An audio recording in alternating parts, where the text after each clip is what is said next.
Bueno, bienvenidos a todos, muchas gracias por estar acá. Este es un seminario que abre las segundas jornadas del Futuro en Español en Chile. Es una iniciativa liderada por el Grupo Vocento Español, ¿no es cierto? El Grupo Vocento, que tiene una de las cabeceras periodísticas más conocidas del mundo hispano, ¿no es cierto? El mundo hispanohablante, que es el ABC de país, pero el ABC de España, y exacto, así es. Y numerosos medios regionales a lo largo de la geografía de España también. Así que les agradecemos a ellos en primer lugar por esta iniciativa y autoridades del Grupo Vocento aquí, agradecemos su presencia también.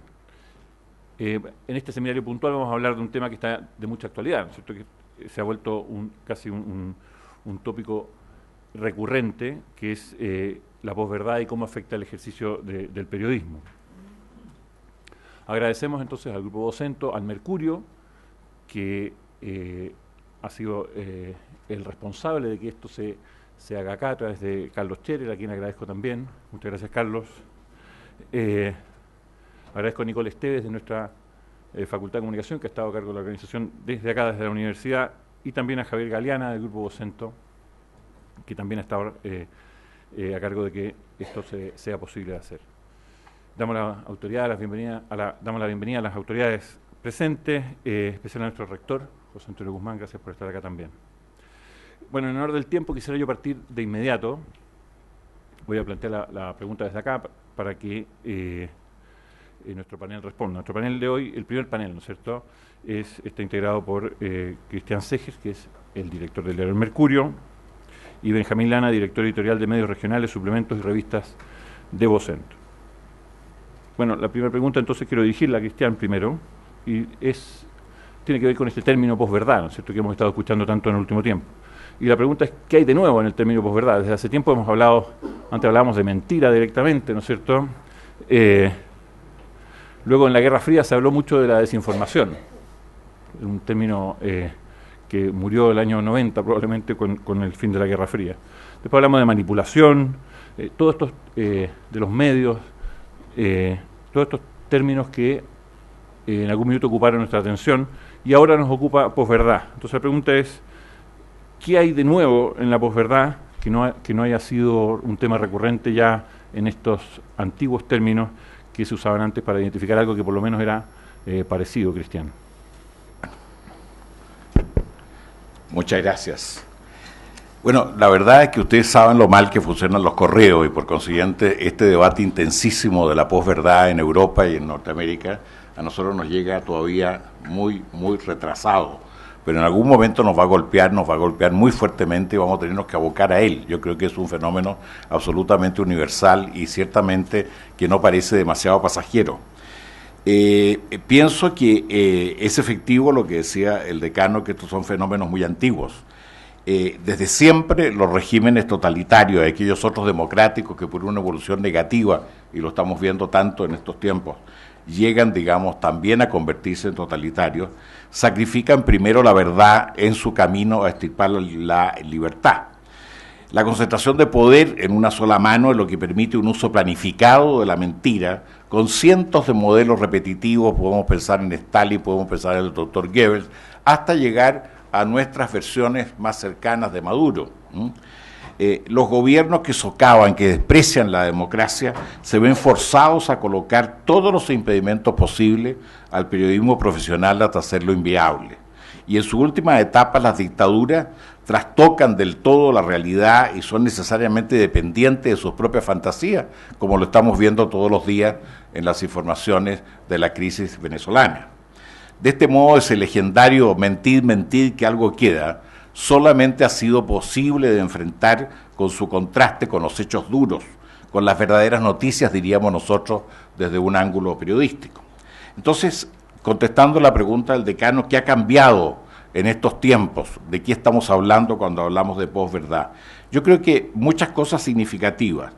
Por de pronto, creo que los gobiernos y regímenes políticos extremos no son ahora ni los únicos, ni los principales propagadores de la desinformación. Con una globalidad y masividad abrumadora, las redes sociales, que ciertamente es uno de los mayores milagros, de los más positivos milagros de la comunicación humana, hoy también envuelven el riesgo de extender por mal uso y planetariamente verdades con mentiras. Se ha generado el clima propicio, podríamos decir, para que ciertos envoltorios conceptuales, especialmente ambiguos, alcancen una insospechada penetración. El de posverdad sin duda inviste a la vieja mentira con un aire de cuasi dignidad, ¿no? La misma sonoridad del vocablo la deja encuadrada en la verdad, aunque sea justamente su opuesto. Quien escucha distraído hablar de posverdad mentalmente tiende a colocarse en una suerte de nuevo ciclo, tal vez como otra modalidad simplemente, pero al fin de cuentas parecería que se sigue hablando al menos de una forma de verdad.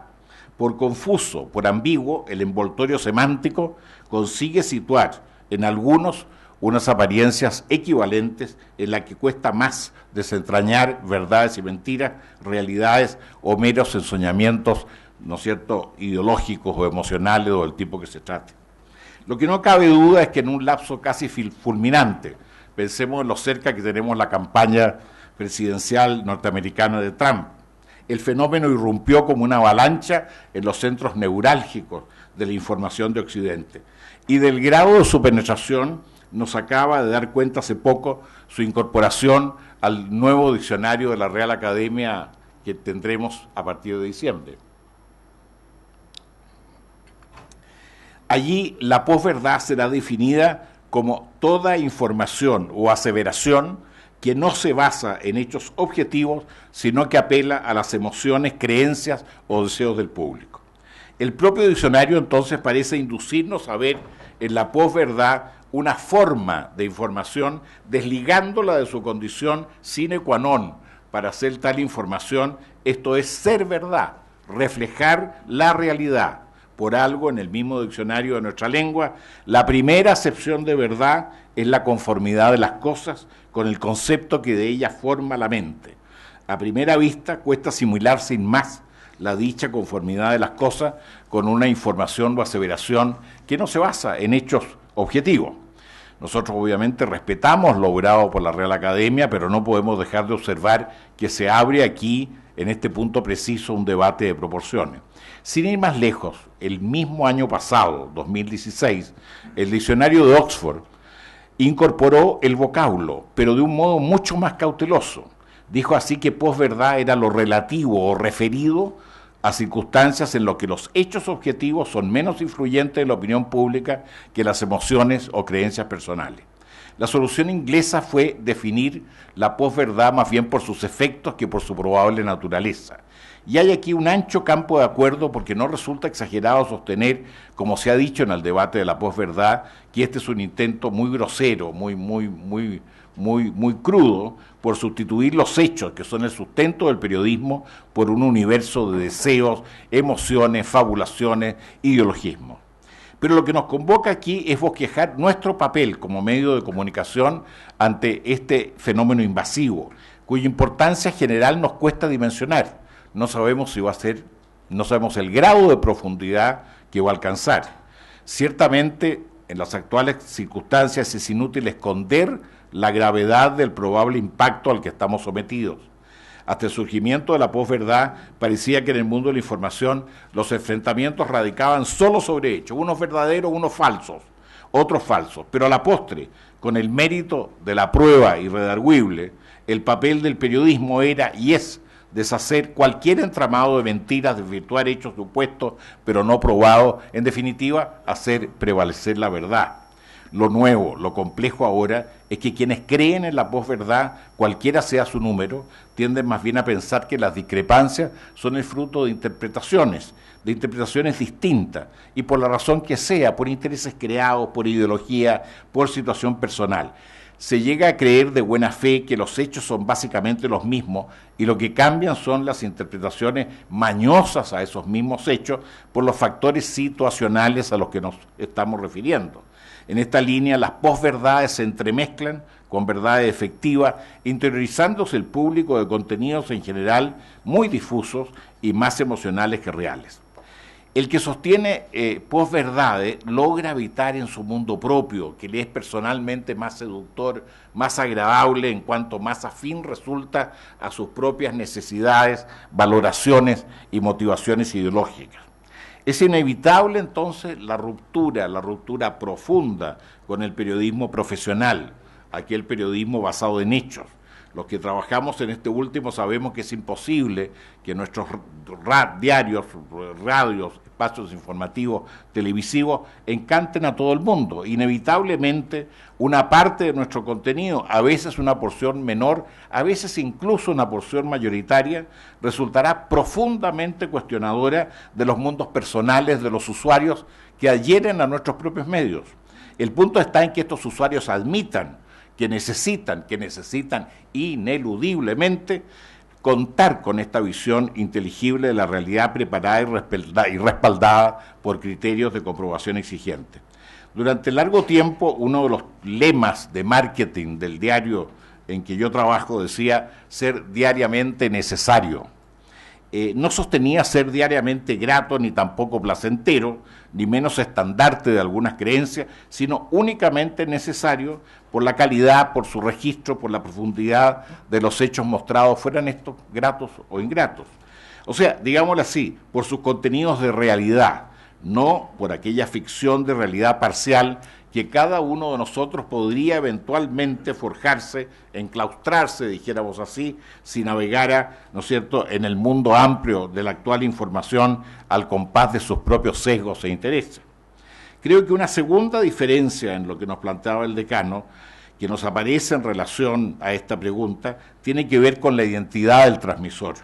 La suspicacia ante cualquier doctor Goebbels, ante cualquier Nicolás Maduro, externo o interno, es casi natural, es casi inmediata, es espontánea, ¿no es cierto? Distinto es si el agente transmisor aparece neutral, desinteresado y de nomenclatura anodina, llámese como se llame, Google, Facebook, lo que ustedes quieran. Aquí su eventual mal uso, la sinuosidad de algunos contenidos es mucho más difícil de detectar. Exige reflexión, una reflexión primera, una reflexión segunda y un cierto grado de prevención suspicaz que hasta ahora es de muy rara ocurrencia frente a estos fenómenos masivos de propagación. No corresponde aquí enfatizar la ventaja increíble que nos entrega el ser habitantes del mundo con Internet tan distinto del pasado, sino aludir solo a que este grato envoltorio de ingreso que no solo nos alerta, que no solo no nos alerta en contra, sino que nos extiende por anticipado un cierto aura de canales de contenido usados por casi todos. La prevención respecto de falsedades está reducida en estas circunstancias a mínimos y por ello es razonable que veamos la otra cara del fenómeno. En el plano estricto de la información, el navegante de la información actual no debería encontrarse tan aislado para poder discriminar en un mar de contenidos en que se confunden verdades con otros contenidos difusos o mucho más discutibles desde el punto de vista de su veracidad. Y ese instrumento que representa una gigantesca oportunidad para nosotros como periodistas no es otro que el periodismo de calidad, el capaz de enfrentar, de detectar, de descubrir, de poner al desnudo los casos de burdos infundios que aparecen casi normalizados por su introducción en determinadas categorías de la información actual, y mucho más desde luego cuando ya son compartidas y extendidas a grandes masas humanas. A cada momento escuchamos aquel, mira eso en Google, está en YouTube, está en Facebook, etc.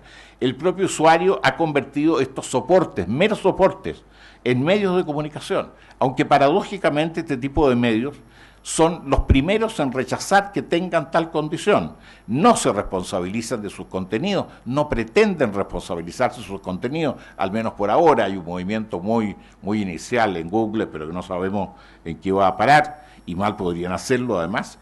Y además tienen una supuesta creatividad que también sabemos bien que es un hábil malentendido, porque ellos están concentrando un porcentaje decisivo de la torta publicitaria mundial.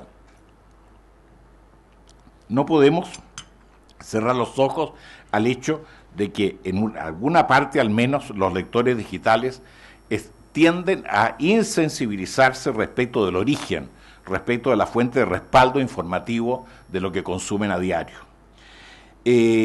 Creo que, como se ha dicho en el debate, ¿no es cierto?, la posverdad es peor que la mentira, porque finalmente la mentira puede descubrirse, pero la posverdad aparece como incuestionable en la medida que no necesita ser corroborada por hechos.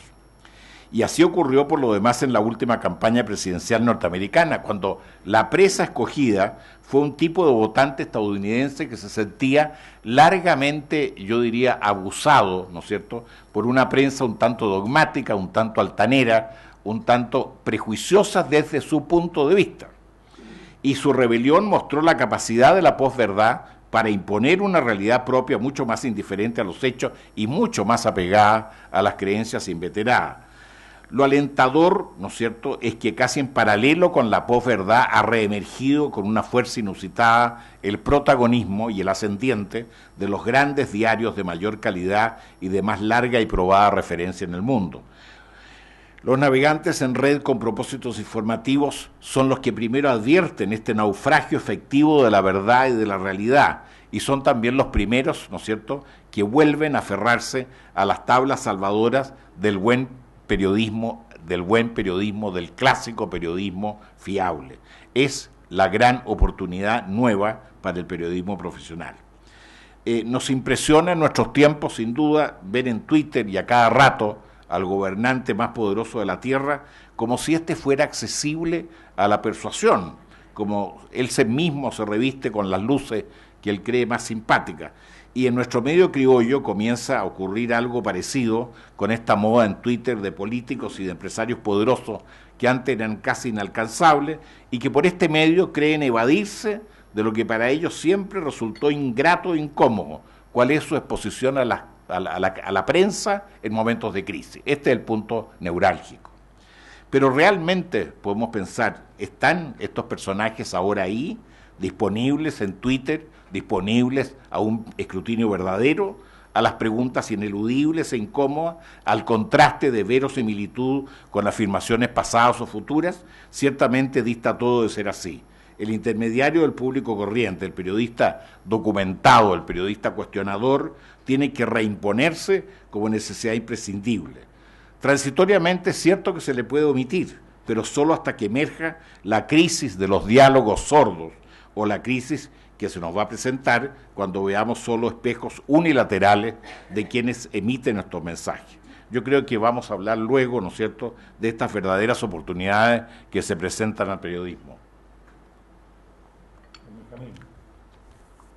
Hola, muy buenos días a todos. Lo primero quiero agradecer al Mercurio y a la Universidad de los Andes que nos hayan acogido, como en Chile también, en Santiago, y sentimos el calor pese a la climatología y nos sentimos como en casa. Se puede estar en casa a 10.000 kilómetros de distancia de la propia. Después de la exposición del director, ahora la verdad que tengo que reinventarme yo también, porque lo ha contado casi todo y estoy en casi todo de acuerdo. Entonces voy a hacer un ejercicio, ya que estamos en un entorno universitario, de destilar 4 o 5 ideas básicas que están todas implícitas en la intervención del director, pero que creo que a lo mejor pueden tener interés si las aislamos del resto del discurso. Y yo me planteé responder directamente a la pregunta, eso, ¿qué hay de nuevo?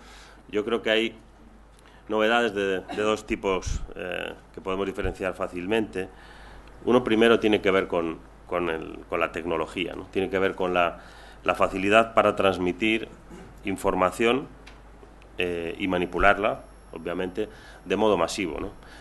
Probablemente en la época del doctor Goebbels hacía falta una maquinaria enorme, toda la fuerza de un estado emergente para poder convencer a un país de determinado tipo de hecho falso, ¿no? En este momento hacen falta tan solo un par de personas para casi en tiempo real poder viralizar por el planeta cualquier planteamiento. En algunos casos hacen falta más, ¿no? En el caso de Venezuela, todas las mañanas sabemos que hay un grupo de profesionales que se dedican precisamente a intervenir de un modo intensivo sobre alguna de las redes sociales, el caso de Twitter, para convertir en trending topic algo que es importante para el gobierno ese día. El trabajo. Uno llega por la mañana y se dedica a hacer que eso ocurra. Un montón de personas y un montón de máquinas trabajando para lograrlo. Entonces decíamos, la primera gran diferencia es esta facilidad para transmitir y para manipular información, y luego la segunda sería la cadena infinita, lo que venimos a llamar la viralización. Antes la información solo se podía transmitir punto a punto.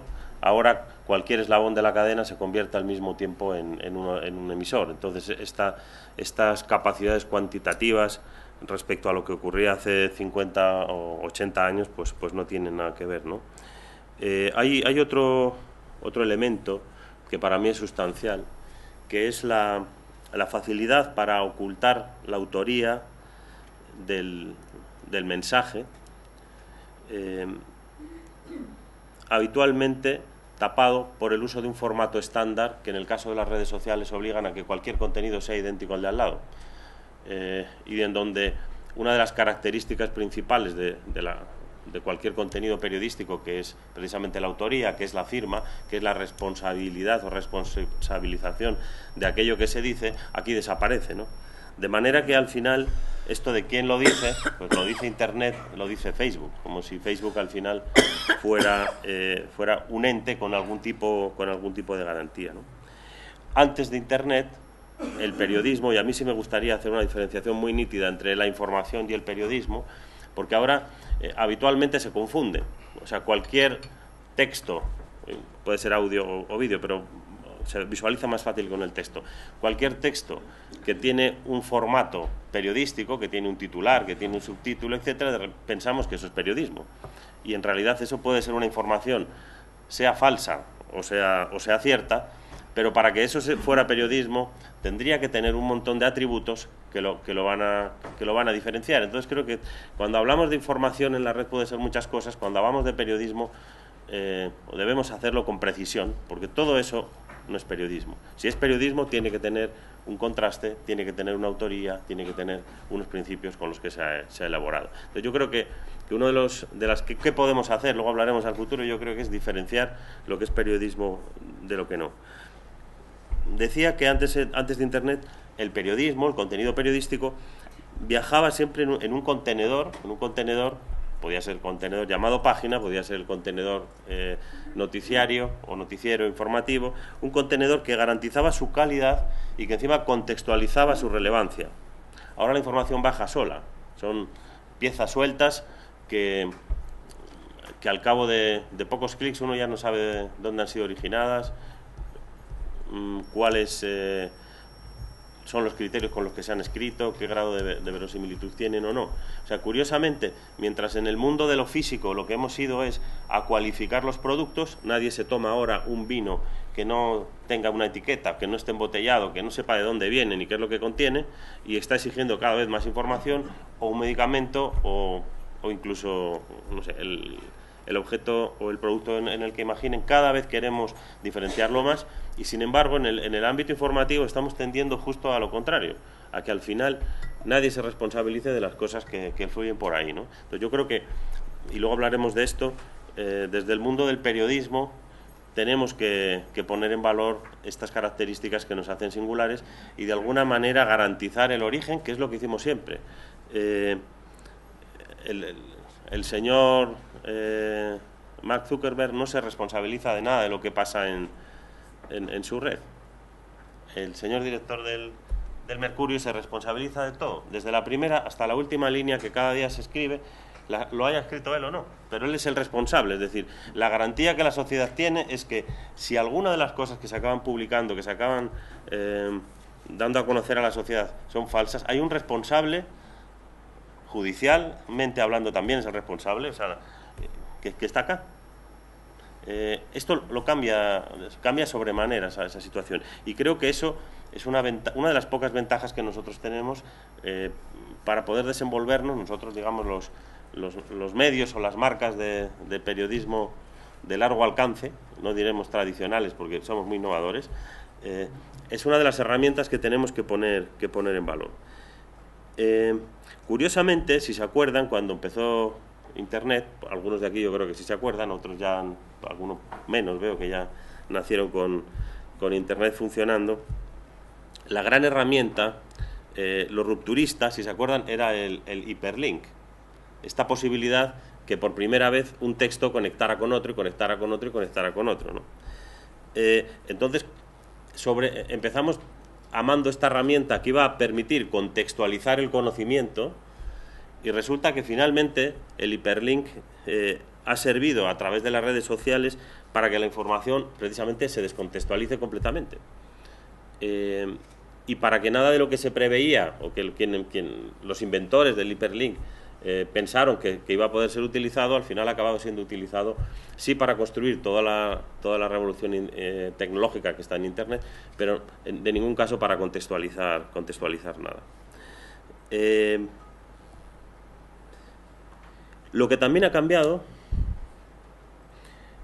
es la aparición de los famosos algoritmos, que acaban generando, o que están generando cada vez más, un filtro burbuja sobre la realidad, que convierte a cada ciudadano en una persona que considera que está aprendiendo el mundo, porque recibe información de modo constante, 24 horas al día, en cada segundo, y sin embargo lo que está es recibiendo una versión absolutamente parcial de lo que el mundo es.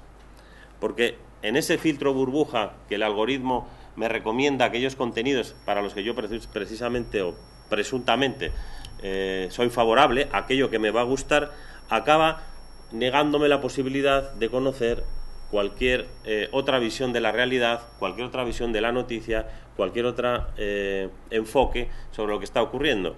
De manera que yo puedo creer que me estoy informando sobre lo que está ocurriendo en el mundo, pero en realidad solo estoy recibiendo aquello que un algoritmo presupone que me va a gustar. O sea, esto llevado al extremo, pueden imaginarse lo peligroso que es. Y esto se va retroalimentando, porque además ese algoritmo cada vez sabe más de ti. La capacidad de traquear todos tus movimientos en Internet acaban haciendo de que a mí solo me hablan de lo que me gusta. O sea, sin embargo, en el periódico, como decía Cristian, hay una parte todos los días en mi periódico que, aunque es mi periódico, no me gusta. Hay una parte que me hace enfadar, hay una parte del mundo que no quiero mirar. A lo mejor tengo que pasar rápido la página o en Internet tengo que clicarlo rápido, pero al final esa visión completa del mundo, esa foto fija sobre un momento de la realidad, hace que sea mucho más comprensible lo que está ocurriendo, pese a que sea fija y no sea en movimiento. O sea, nosotros, en los medios de largo alcance, los jóvenes, viejos periódicos, paralizamos el mundo un momento para entenderlo. Bajo esa égida presuntamente de acceso total en tiempo real a cualquier tipo de información, sin mediación de alguien que interprete o que ayude a hacer la selección, acaba siendo una distorsión, acaba pasando por delante de ti tanta información que en realidad aprendes o recibes bastante poca, ¿no? Entonces yo creo que básicamente estas son las diferencias respecto a esa época, ¿no? Y luego probablemente esta situación, esta sociedad, que podríamos llamar la sociedad red en la que nos estamos moviendo, que está modificando absolutamente todos nuestros hábitos, nuestra manera de vivir, de pensar, de comunicarnos, de trabajar, también está llevando a que los comportamientos que antes, porque los mensajes eran mucho más universales, pese a que ahora tienen la capacidad técnica de serlo, son mucho más parciales. Mis mensajes llegan solo a aquellas personas que los quieren recibir. Antes uno estaba sujeto a recibirlos completamente. Lo que ha producido esto es que los comportamientos que las dirigencias políticas o las dirigencias económicas o culturales hasta ahora parecía que tenían una influencia y que eran capaces de interpretar lo que estaba pensando esa sociedad, se da la circunstancia de que ahora somos incapaces de que esto ocurra, ¿no? Precisamente porque hay esta información parcial, cada uno sabe solo una parte de la película. Y yo creo que me quedaría ahí para no extenderme mucho más, que creo que ha quedado perfectamente explicado con la visión más profunda del director. Muchas gracias. Tengo una pregunta. Una cosa son los aspectos tecnológicos, ¿no es cierto? Que ustedes dos han hablado bastante de ello, que hace que cualquier persona sea un productor y difusor de información falsa incluso, y que eso tenga un vasto alcance, ¿no es cierto? Pero también, por otra parte, hay una tendencia que se ha ido consolidando, yo diría, en los últimos 50 años, ¿no es cierto? En los años 60 empezamos a escuchar libros que decían cómo se vende un presidente y cosas así, ¿no es cierto? Que es gestionar profesionalmente los mensajes, ¿no es cierto? Y esa gestión de los mensajes se hace en beneficio de intereses particulares, lo que los norteamericanos llaman los spinners, ¿no es cierto? ¿En qué medida están ese fenómeno también vinculado a la posverdad? ¿Hay algo que tiene que ver con esto que ya es más, diría yo, institucional y muy extendido hoy, aparte de lo meramente tecnológico? Bueno, yo creo que claramente es parte del mismo fenómeno. O sea, en definitiva, siempre ha existido, y lo hemos visto claramente antes del año 2000, esa tentativa de desplazar o de rebajar el papel del periodismo, que en definitiva es el intermediario, digamos, entre la comunidad, para que la comunidad pueda plantear aquellas interrogantes que realmente necesitan ser contestadas y que naturalmente los agentes que tienen sus propios intereses políticos, económicos, de cualquier naturaleza, quieren, digamos, que se desarrolle de acuerdo a la propia disposición de sus mensajes. Ahora, sin duda, yo creo que aquí tenemos que reconocer una falla profunda a todos los medios de comunicación. Los medios de comunicación estamos pasivos para señalar qué es lo medular de nuestro trabajo y cuál es aquello medular que no se puede reemplazar. Y en ese sentido, ¿no es cierto?, la gente no tiene esa orientación y en definitiva, digamos, tiende a olvidar lo que representa un medio de comunicación, como decía perfectamente, digamos, Benjamín, en este hecho fundamental, que es un hecho organizado para obtener, para procesar y para dar una visión inteligible de la realidad, con responsabilidad, con, ¿no es cierto?, respaldo informativo, efectivo, etcétera. Esto no existe, o sea, realmente los medios de comunicación, incluso los diarios más prestigiosos del mundo, se acostumbraron a una especie de propaganda que era solamente una propaganda de marca, ¿no es cierto?, pero no una propaganda, no había en el mundo, digamos, en que no existía Internet, en el mundo en que no existían otras medios de comunicación, en que realmente estaban los diarios y que se consolidaron durante tan largo tiempo, bueno, un diario no era necesario explicar, era lo único que había. Yo creo que hoy día hay necesidad de explicarlo, hoy día hay que salir a la calle a explicar qué es lo medular del trabajo que nosotros hacemos, porque si no, realmente esa ventaja queda eliminada, queda suprimida dentro del debate. Vamos a estar todo el rato de acuerdo, no lo sé, pero bueno, a ver si encontramos algo para discrepar. Pero por completar, yo creo que la revolución tecnológica de alguna manera o de varias maneras nos ha superado, ¿no?, a los medios de comunicación, sus propias posibilidades. Pero creo que también han superado a la ciudadanía y a las empresas. O sea, en realidad es un caballo difícil de montar, es un caballo que además es un caballo alado, que de repente vuela. Nosotros podíamos saber cómo cabalgar en un caballo que no volaba, pero este de repente vuela. Y lo que ha ocurrido es que se nos ha hecho creer que teníamos el control en la mano, ¿no? Controlo el mundo con un celular, todo está en mi mano, cuando en realidad con eso lo que yo he hecho ha sido convertirme en mercancía. Y en realidad, bajo el gran mantra de la gratuidad total y de la libertad y del acceso, lo que está ocurriendo es que se estaban instalando diferentes sistemas de controlar nuestra existencia, nuestro modo de pensar, nuestra intimidad, sin que no nos diéramos cuenta, ¿no? En paralelo, en el mundo de la comunicación, por eso yo insisto tanto en separar lo que es periodismo de todo aquello que es comunicación y no lo es. Los periodistas, al final, todos están en el ejército de los comunicadores, pero los periodistas son los Navy SEALs, y si no están para operaciones especiales es que no lo están haciendo bien. En ese entorno profesional de la comunicación, en los últimos 30 años han surgido un montón de tribus que antes no existían, donde el periodista tenía contacto directo con la realidad o con los autores de la noticia, y ahora hay profesionales formados en sus mismas escuelas y en sus mismas facultades al servicio de unos intereses que no son los colectivos y que hacen muy bien su trabajo tratando de que, determinados presidentes puedan parecer más inteligentes de lo que son, o determinadas empresas puedan ofrecer una visión sobre su desempeño mucho más limpia de lo que es, ¿no?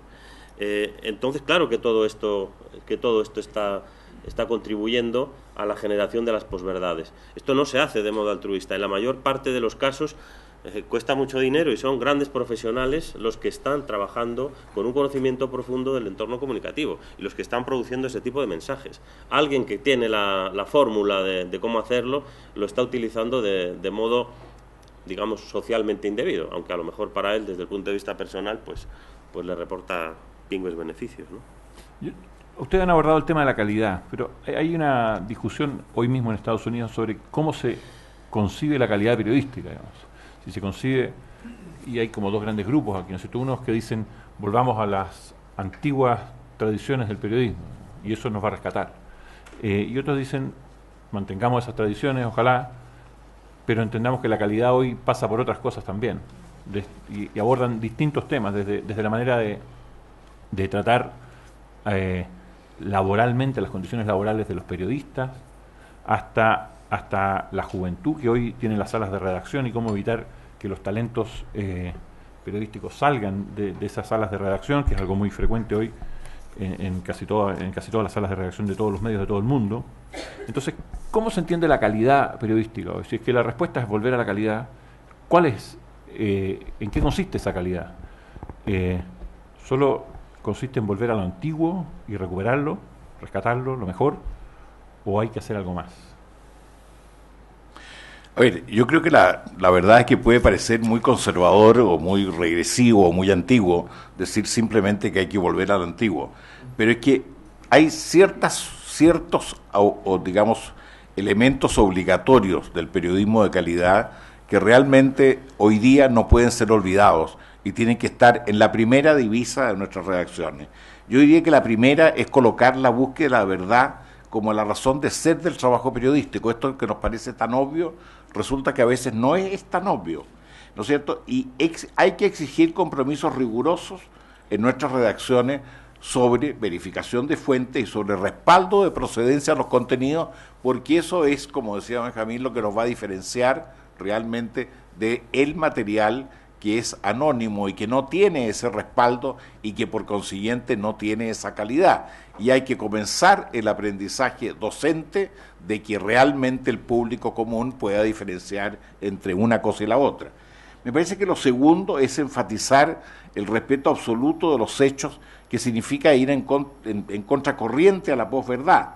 Pero con un elemento muy importante, tenemos que asociar a nuestros actuales lectores y audiencia a la salvaguarda de este objetivo primordial, porque si no lo salvaguardamos todos en conjunto, lo que está corriendo peligro son los sistemas democráticos, son nuestros sistemas de organización social, nuestros sistemas de organización económico, desfigurados absolutamente por estos agentes que solamente dependen de intereses, pero que realmente no están preocupados del interés del bien común, que es en definitiva el que sustenta el periodismo de calidad, el periodismo pluralista y el periodismo abierto que hemos conocido siempre. Otro elemento importante creo que es subrayar los costos. Hacer un medio de comunicación hoy día es cada vez más costoso y cada vez es más difícil de financiar, y por eso que está en crisis nuestro sistema, nuestro esquema de negocio, ¿no es cierto? Es evidente, por ejemplo, que los diarios de calidad, los medios de comunicación de calidad en el mundo, tienen que hacer un periodismo de investigación que hace 20 o 30 años atrás no hacían, tienen que hacer un periodismo de verificación, ¿no es cierto? Y ahí tenemos nuestros polígrafos, en el caso nuestro, y en muchas otras modalidades, digamos, que existe, y todo eso es extraordinariamente caro, porque no es solo eso, sino que es toda una cantidad de tareas, de funciones que no desarrollábamos hace 20 o 30 años, cuando además teníamos un ingreso publicitario que era lejos, más de 2/3 de nuestros ingresos, y hoy día en muchos casos tenemos que ese ingreso publicitario ha tenido incluso que ser menor frente a los ingresos, digamos, propios de la circulación y de los ejemplares pagados. Creo que otro elemento fundamental es resguardar como auténtica, yo diría, joya de la corona, el pluralismo de opiniones en nuestros medios. Todos sabemos perfectamente en qué consiste el pluralismo. Todos sabemos que ya no sirve la apariencia de pluralismo. Las caricaturas de pluralismo al final se transforman en verdaderas mochilas, digamos, de pesadez para los medios. Pero cuando las grandes sedes del debate ciudadano y democrático se ven muy afectadas por la desvinculación, por la crisis de desafección que sufren, digamos, en el pensamiento ciudadano, yo creo que los periódicos tienen una oportunidad, una posición muy privilegiada para volver a ser o reivindicar con todavía mayor fuerza, ¿no es cierto?, el ser las grandes ágoras, las grandes plazas públicas de intercambio, de diálogo del pensamiento ciudadano en los términos más generosos y con las menores restricciones que ello sea posible. No podemos olvidar que el pluralismo de nuestros contenidos informativos solo se sustenta si de verdad tenemos un pluralismo de sensibilidades distintas en nuestras salas de redacción. Y ese pluralismo está amarrado solamente por una concepción central, que todos nos comprometemos a respetar los hechos. Esa es la argamasa de la cual se fundamenta nuestro trabajo periodístico. Ahora, si esa argamasa desaparece, ¿no es cierto?, porque estamos influidos de alguna manera por la posverdad, bueno, realmente no existe un pluralismo real que pueda dar luz a un medio de comunicación creíble que realmente cuente con apertura y con pluralidad suficiente para ser justificada. Creo que otro factor, ya lo decía, digamos, Benjamín, es cautelar la debida periodicidad. Yo celebro a este respecto la iniciativa del periodismo británico y de los medios, yo diría un par de medios los más prestigiosos del periodismo inglés, que en definitiva han restringido máximo a 1 o 2 actualizaciones diarias su material porque han entendido que, estoy refiriéndome a aquellas versiones, digamos, que están en la red, aparte de la versión del soporte impreso. ¿Por qué? Porque han entendido de que su compromiso frente al público es dar una visión inteligible en un periodo de tiempo. Es una fotografía fija, ¿no es cierto?, como se decía recién, de lo que es realmente la realidad. Pero eso no puede ser admitido que simplemente estamos ingresando permanentemente en un flujo casi automático y casi mecánico, hechos que no han sido ponderados unos con otros, que no tienen jerarquización posible justamente porque se incorporan automáticamente a un torrente sin control. Bueno, yo creo que preocuparnos de la periodicidad es fundamental en lo que tenemos que hacer para nuestra presencia en la red. Y finalmente, no sé, creo que hay que adoptar a veces decisiones que resultan un poco duras, ¿no es cierto?, frente a gobiernos que sistemáticamente violentan la verdad. Yo, a pretexto de una neutralidad política, porque tengo que resguardar mi condición de independiente frente a todo gobierno, no puedo dejar de señalar que ese gobierno sistemáticamente está deformando la realidad. Frente a una campaña presidencial, digamos, como las tenemos todos, ¿no es cierto?, en democracia periódicamente, y a veces con mayor periodicidad de lo que sería razonable, tenemos realmente que aquellas propuestas populistas, absolutamente populistas, que realmente son de un grado de irresponsabilidad total, tenemos que encargarnos de medirlas, tenemos nosotros que encargar de ver sus efectos probables, tenemos nosotros que ponerlas, por decir, al desnudo técnico, al desnudo del rigor de lo que van a significar si es que ellas llegaran a ser aplicadas. Y eso no significa abandonar, digamos, nuestra neutralidad esencial, ¿no es cierto?, sino que al revés, requiere, digamos, revalidar que nosotros tenemos una preocupación por el contenido total del bienestar de la sociedad y no por la alimentación de intereses sectoriales, partidistas, ideológicos, de cualquier tipo que se trate. A ver, ¿qué puedo añadir yo? A ver, yo voy a hacer un paralelismo rápido, lo utilizaré 2 veces en este entorno universitario en el que digamos, el mundo sanitario tiene tanta relevancia. Ante la pregunta si tenemos que quedarnos con lo viejo, pues probablemente, si hablamos de medicina, la tecnología antigua es mucho peor que la actual y la manera de intervenir para una misma dolencia o de operar a alguien es mucho mejor ahora que lo fue. Pero los principios en los que está basado la profesión de un médico y los valores sobre los que sustenta y el cómo asumen su profesión cuando se forman, eso sigue siendo básicamente igual desde que Galeno puso en valor el negocio de la salud. En el periodismo yo creo que es lo mismo. Desde el punto de vista de los principios con los que tenemos que trabajar, no creo que sean diferentes los que nos van a valer en el siglo mitad del XXI o en el XXII de lo que lo fueron en los años previos a la Segunda Guerra Mundial. Otra cosa es que, como decía, tendremos que aprender a cabalgar dragones y caballos alados, y cosa que normalmente pues es bastante o nos ha costado un tiempo, pero yo creo que en este momento los periodistas, lejos de parecer tipos inmovilistas, estamos liderando transformaciones con muchísimo empuje y ganas, incluso más que en otros sectores sociales que se están viendo abocados a la misma revolución que nosotros, porque nosotros en el mundo de la comunicación fuimos los primeros o de los primeros que vivimos esto, junto a la industria de la música y algunas más, pero ya no queda ni una sola industria en donde su manera de entender y de trabajar se haya transformado. Entonces yo creo que el pasado, claro que nos sirve para el futuro, y de hecho la capacidad de recordar y la memoria ha traído al Sapiens hasta hoy en día, ¿no? Imaginaron que cada generación tiene que aprenderlo todo cada vez. Las cosas buenas sirven para seguir adelante. Entonces yo desde luego yo creo en el periodismo, en las cosas buenas del periodismo anterior. ¿Y qué es lo que tenemos que hacer? Pues practicar cosas que a algunos se lo han olvidado, que una de ellas es contrastar y contrastar. Creo que tenemos también que, como decía Cristian, abandonar la equidistancia y llamar a las cosas por su nombre. Tenemos que ser plurales, pero tenemos que ser determinantes, no tener miedo a la palabra mentira, que nunca la hemos dejado de utilizar. Yo creo que también para huir de la posverdad es bastante sencillo empezar a trabajar en un control del periodismo declarativo, porque si tenemos un periodismo de hechos, confirmo, contrasto, y hay mucha seguridad a la hora de garantizar la veracidad. Si al final lo que me dedico es a recoger lo que otros dicen, primero, desde el punto de vista periodístico tiene poco valor, porque ahora todos esos medios de los que hemos hablado en tiempo real, incluso el propio autor puede hacer llegar el mensaje que él quiere llegar, y segundo, donde normalmente cometemos la mayor cantidad de errores o asumimos involuntariamente muchas veces la mayor cantidad de errores es precisamente en ese periodismo declarativo, que yo creo que lo que es para el periodismo profundo y de calidad que decía Cristian es creo lo que menos nos interesa.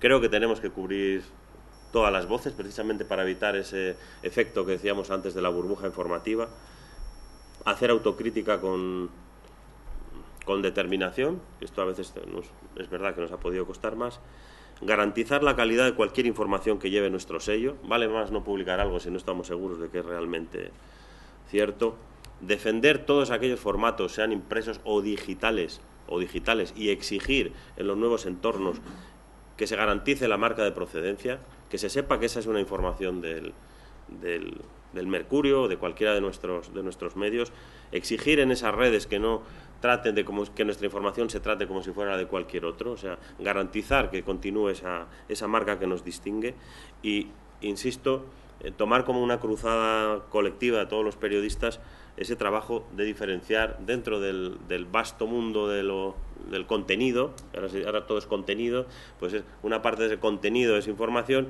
y luego una pequeña parte es periodismo. Entonces, hacer mucho hincapié en separar esto de lo demás. Creo que eso pueden ser herramientas, unas del pasado y otras del futuro, que nos puede ayudar a progresar. Bueno, nos quedan 10 a 15 minutos, entonces a mí me quedan varias preguntas, pero prefiero que tratemos de que el público intervenga. Tengo un público numeroso, así que levantando la mano, hay un micrófono por ahí dando vuelta. A Ricardo Leiva.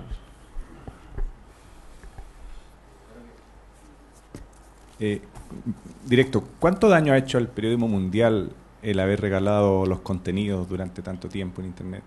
Y si es posible, por lo menos en Chile o en España se intenta con algunos medios, revertir esa tendencia a esta altura. Oye, yo creo que es un daño profundo, porque no hay nada que cueste más que volver a pagar algo que se ha entendido que es gratuito, y es evidente que nadie puede entender la complejidad que significa entregar estos contenidos por tanto tiempo en forma gratuita. No, eso no es responsabilidad, digamos, de la comunidad ni del público corriente. Entonces, nos obliga a nosotros a hacer algo, digamos, realmente un movimiento en reversa sumamente complejo. Y yo no veo posible, pero que esto sea como iniciativas individuales, porque cuando un medio, digamos, llamémoslo así, en términos corrientes, cree que está haciendo una estrategia inteligente, la verdad las cosas que como que se equivoca todavía más fuerte. Los grandes medios de comunicación del mundo han tenido errores en los últimos 15 o 20 años que son realmente de laboratorio, o sea, errores enormes, ¿eh? Y verdaderamente yo creo que están llegando todos al límite de su fuerza. Cuando lleguen al límite de sus fuerzas, yo creo que va a existir en algún momento, por lo menos ese es un poco el sueño que uno tiene, una especie de movimiento colectivo para decir, mire, esto no da para más, y exista una gran conferencia, ¿no es cierto?, como cuando la que dio inicio, digamos, al sistema económico moderno, no sé, una especie de Bretton Woods, no sé, pero bueno, a partir del 1 de octubre todos, porque si no están todos, ¿no es cierto?, y si alguien pretende sacar ventaja de este fenómeno, eso es muy difícil y muy difícil de que realmente pueda ser reversible. Entonces creo que el fenómeno, digamos, es profundo. O sea, los ingresos publicitarios que conocimos ya no van a volver, eso es absolutamente indiscutible. Y efectivamente uno puede cobrar más por la circulación, pero puede cobrar más por la circulación, digamos, en papel. Pero efectivamente, digamos, si esto no se agrega, que hoy día la mayor audiencia está en los medios digitales, ¿no es cierto?, es obvio que tengo que encontrar una manera de que esto tenga una rentabilidad adecuada. De otra manera, lo que primero va a sufrir es la independencia de los medios. Y realmente vamos a ver cómo las grandes marcas pasan a ser controlados, ¿no es cierto?, por sistemas, digamos, de intereses que francamente no tienen por objetivo el medio en sí y el realmente entregar una información de calidad en condiciones de independencia. Lo que va a sufrir es la independencia. Por añadir algo más, nuestra casa en Vocento, en España, estamos en pleno movimiento de reversa, como dice el director, y estamos tratando de poner en marcha en varios de nuestros medios, hemos puesto sistemas de pago por contenidos. Estamos controlando el acceso y vamos progresando y vamos incrementando el número de suscriptores.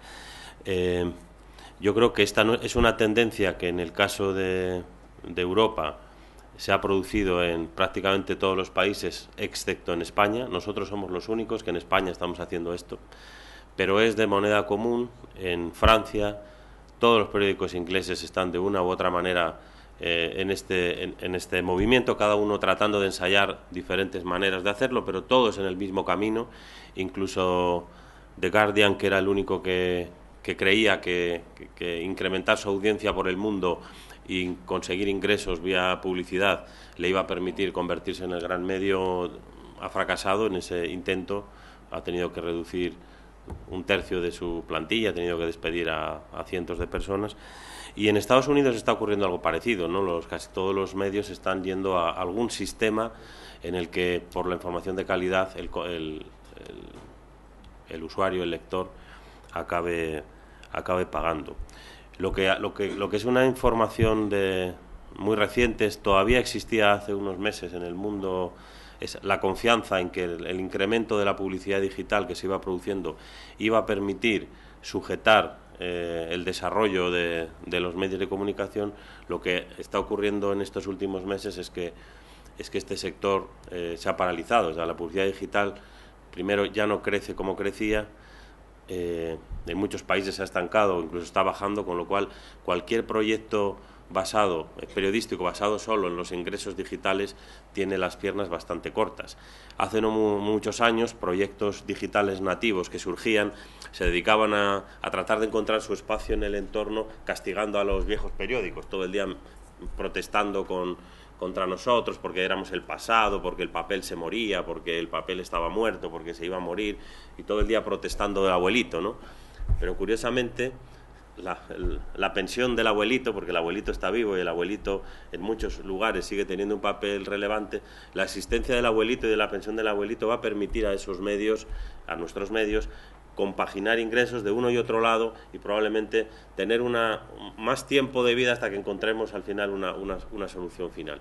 Definitiva, no final, perdón, definitiva. Definitiva. Estas palabras. Sí.